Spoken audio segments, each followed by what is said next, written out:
Mesdames, Messieurs, bonsoir et bienvenue à votre capsule chiropratique. Toujours en notre compagnie pour animer l'émission, Madame Cynthia Pitre, docteur en chiropratie. Alors, bonsoir Cynthia. Bonsoir. Vous allez bien? Très bien, et vous?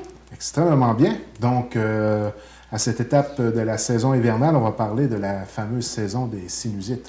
Oui, exactement. On sait que l'hiver est quand même une saison qui est propice à certaines infections. Donc, les températures froides, puis aussi l'air sec, bien, ça rend quand même le terrain assez fertile pour les sinusites. Donc, si on regarde, selon certaines études, il y a de 10 à 15 de la population qui serait concernée, puis ça, c'est vraiment tous les âges confondus. Donc, pour ne pas piquer du nez face à ce problème-là, aujourd'hui, je vais vous donner quelques petits conseils là, pour mieux l'appréhender.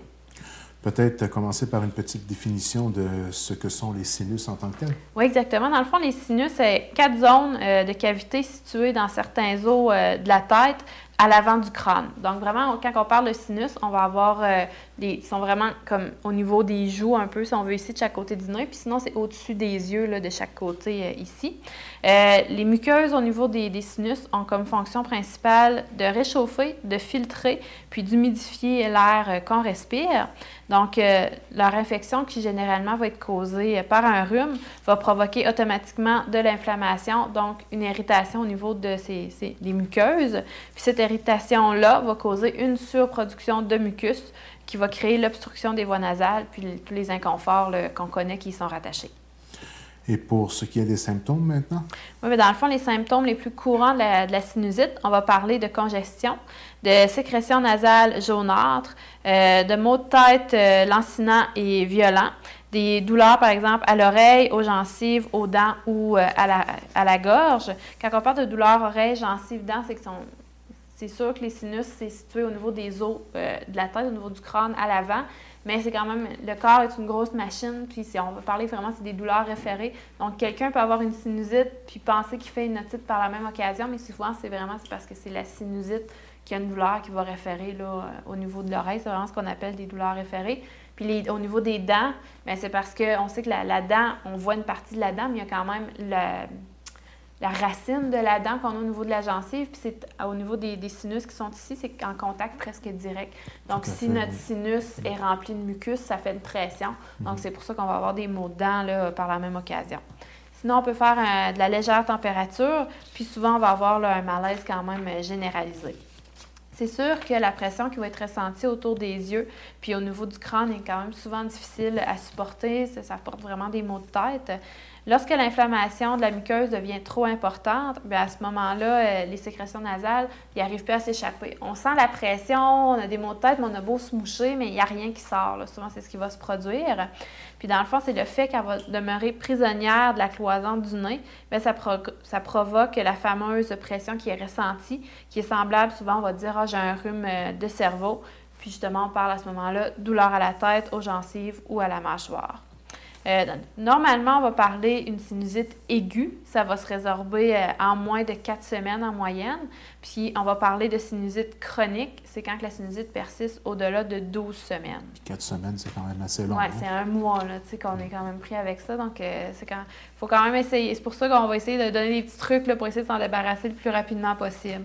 C'est sûr que la sécheresse de l'air, puis aussi le changement drastique de température, puis les allergies, c'est tous des facteurs qui vont favoriser là, que les sinus vont être particulièrement sensibles à ça. Donc, ça va favoriser le développement de la sinusite.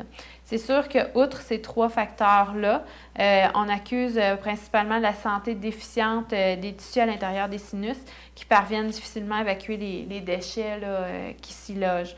Donc, c'est sûr que à cette période-ci, on est beaucoup plus propice à faire des sinusites parce que en plus, on le voit, on est vraiment comme en plein dedans. On va avoir une journée qui va faire 4, puis le lendemain, il va faire moins 20. Donc, ces changements de température drastiques-là, ça affecte beaucoup nos muqueuses parce que là, on se retrouve dans le fond, on passe d'air chaud à air froid. Donc, ça filtre vraiment l'air, ça la réchauffe aussi. Donc, c'est pour ça que les changements drastiques de température, puis étant donné que c'est plus sec, c'est vraiment ça qui affecte le plus là, pour les sinusites. Et puis, c'est sérieux comme condition parce que lorsqu'on regarde l'ensemble des symptômes, on ne file vraiment pas bien quand on a une sinusite. Hein? Exactement. Et heureusement, il y a des remèdes. Oui, tout à fait. Donc, c'est sûr que la faculté des sinus à éliminer les déchets, ça dépend en grande partie de la qualité de la circulation sanguine dans l'organisme. Donc, pour parvenir à réduire les douleurs de la sinusite, il y a des points de pression qui vont favoriser là, cette fonction-là, qui sont vraiment à privilégier.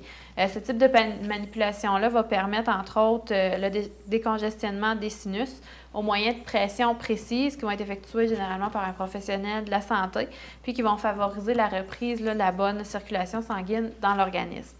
Donc, le meilleur moyen de combattre le mal de la sinusite, c'est de s'attaquer à la source du problème, puis de commencer par une prévention qui est quand même efficace.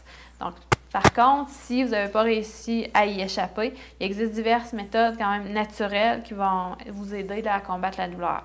On va penser par exemple à humidifier l'air ambiant pour chasser la sécheresse. Ensuite de ça, on va utiliser par exemple un humidificateur durant la nuit ou appliquer une serviette mouillée sur le nez pour vraiment toujours diminuer la sécheresse au niveau des muqueuses. On va aussi favoriser une bonne hydratation des voies nasales en utilisant régulièrement des solutions salines. Quand on parle de solutions salines, c'est ce qui est Salinex, Hydrasens, c'est ce qui est vendu en pharmacie, c'est de ce type-là. Puis d'ailleurs recommandé d'effectuer un rinçage nasal à l'eau saline quotidiennement, même en absence de symptômes. Donc ça, c'est vraiment l'idéal.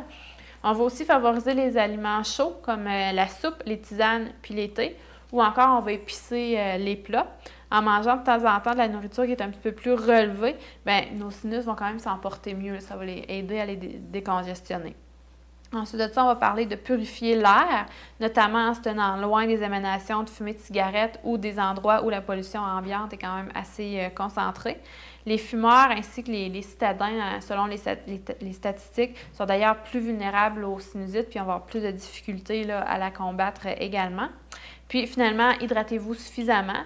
Donc, boire beaucoup d'eau améliore le drainage des sinus, puis cela contribue à produire là, du mucus plus clair. Donc, l'hydratation augmente la réponse immunitaire, puis ça vous aide à prévenir les infections là, en tout genre. C'est très, très intéressant de voir des moyens naturels de s'en sortir parce qu'il y a une allée complète en pharmacie où on a une panoplie de produits qui, dans le fond, sont peut-être pas nécessairement aussi efficaces que les bonnes vieilles méthodes naturelles. C'est vraiment, on commence par ces petits trucs-là, puis si vraiment on voit que ça ne fonctionne pas, bien là, on va se tourner vers ça. Mais idéalement, on va essayer de privilégier ça là, au départ. Puis c'est surtout la prévention qui est très importante. Là, comme on disait, là, avoir un humidificateur pour garder l'air ambiant être moins sec. C'est vraiment la prévention qui est l'idéal. Puis ce que je retiens aussi, c'est de comprendre aussi que c'est une période de 4 à 12 semaines. Donc, il n'y a pas de remède miracle. Là. Non, on n'aura pas un remède en pharmacie qui va régler ça en 48 heures, même si on essaie de nous le faire croire. Exactement, c'est en plein ça. Donc, en conclusion? Donc, dans le fond, saviez-vous qu'il y avait un lien direct entre la santé buccale et les sinusites? Dans le fond, un abcès dentaire peut même créer une inflammation au niveau des sinus. Donc, c'est important d'avoir une bonne hygiène dentaire pour mettre toutes les chances de notre côté pour se garder en bonne santé. Puis, bien entendu, les gens qui souffrent de sinusite au niveau de la chiropratique, on parlait tout à l'heure des manipulations, les pressions. Nous, on est capable de les faire. Donc, ça peut avoir un impact chez ces gens-là. On peut aider justement à diminuer là, un petit peu là, la durée des symptômes puis soulager les douleurs des gens. Vous avez eu des cas comme ça? Oui. Et ça a fonctionné? Oui. Merveilleux. Bon. Donc, on s'aperçoit que l'hygiène dentaire, ça a des répercussions sur plusieurs aspects de la santé. Et sans me faire un scientifique de moi-même, j'ai entendu soit à la télé ou lu à quelque part que même au niveau cardiaque, ça avait des répercussions de la santé tout à fait dentaire. Possible, oui. Donc, encore une fois, je vous remercie infiniment. Et comme à l'habitude, on rappelle vos coordonnées pour ceux qui voudraient vous rencontrer. Oui, exactement. Moi, je suis située au 497, bureau 201, rue Hôtel de Ville à Chandler. Et vous pouvez me rejoindre au 418-689-2447. À la semaine prochaine. À la semaine prochaine.